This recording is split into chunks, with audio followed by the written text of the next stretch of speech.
At the beginning of the 3rd chapter of Srimad Bhagavad Gita, Arjun says that if the path of wisdom is supreme, if knowledge is supreme, then why should one act?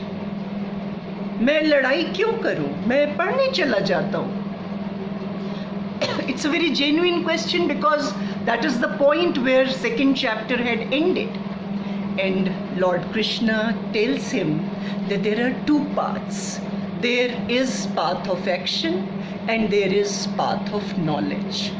But even the path of knowledge cannot be pursued without action.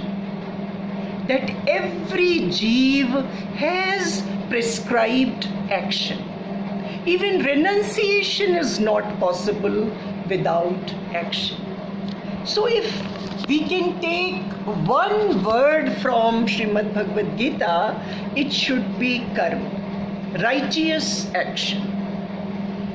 And then God goes on to say that control of senses is useless if there is no control of thoughts. The thought process has to be clean. Action has to be selfless. Even if we are enjoying senses, if we take food, we should take it as prasad. Every activity should be at the feet of God. That renunciation, the feeling of let go, that less is more, that less consumption is better, that there will be no irresponsible consumption, that is essential.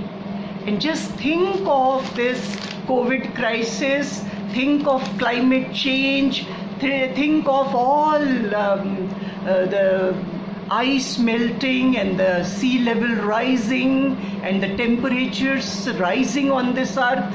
Just think of it, and Lord Krishna says how apt it is, how appropriate, how applicable, how relevant it is that he says when he says that less is more.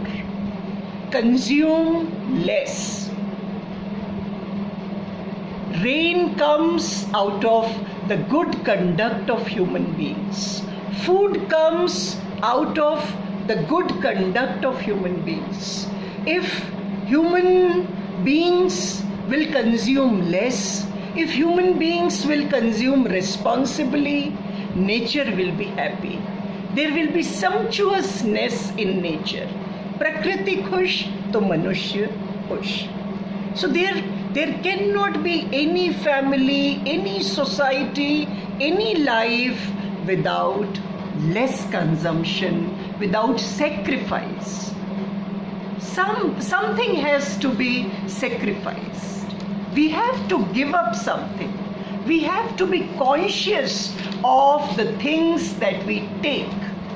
It cannot be irresponsible. And it is extremely relevant for today's times, especially when this virus is around, when we learn that human activity on the planet should be curbed. When we are facing such a crisis, these words assume so much importance. So act in humility, act in surrender, act in detachment. 3.27, the 27th shloka of the 3rd chapter. It is the gunas which perform the actions. The one who sees the body in the false ego imagines, I am the doer. Doership chhodna. Leave the doership. Do everything at the feet of God. All action should be given at the feet of God. And God says very clearly that do not try to influence those who are drenched in senses. 3.29. The wise should not try to influence such ignorant fools, such ignorant souls. कि मूर्खों के चक्कर में पड़ना नहीं, उनको समझाना नहीं. Tread your own path. Senses are like fever. He compares senses to fire, you see, and the solution lies in our devotion. The solution lies at the feet of God. He says that everyone should act according to one's innate nature. He assumes that innate nature is always good. There is goodness in everyone. Some basic goodness is there in everyone. Everyone has basic goodness. It is just to be tapped. And lust and anger are like raging fire. They are enemies. Man must realize that lust and anger are like raging fire. 3.37 काम एष क्रोध एष रजोगुण समुद्भवः महाशनो महापाप्मा विद्वयेन मिहि वैरिणम.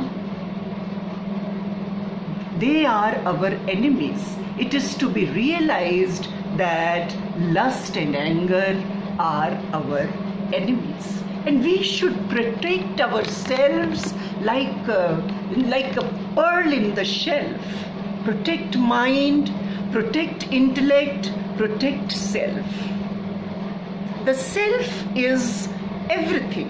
Everything comes afterwards. The first thing is to control desires, go in detached action, control mind, control intellect, and therefore raise the level of self. Raising the level of the self is paramount. It is the answer to all climate crisis. It is the answer to all overconsumption. It is the call of the time. Lord Krishna has given this mantra in Srimad Bhagavad Gita. So, this is it.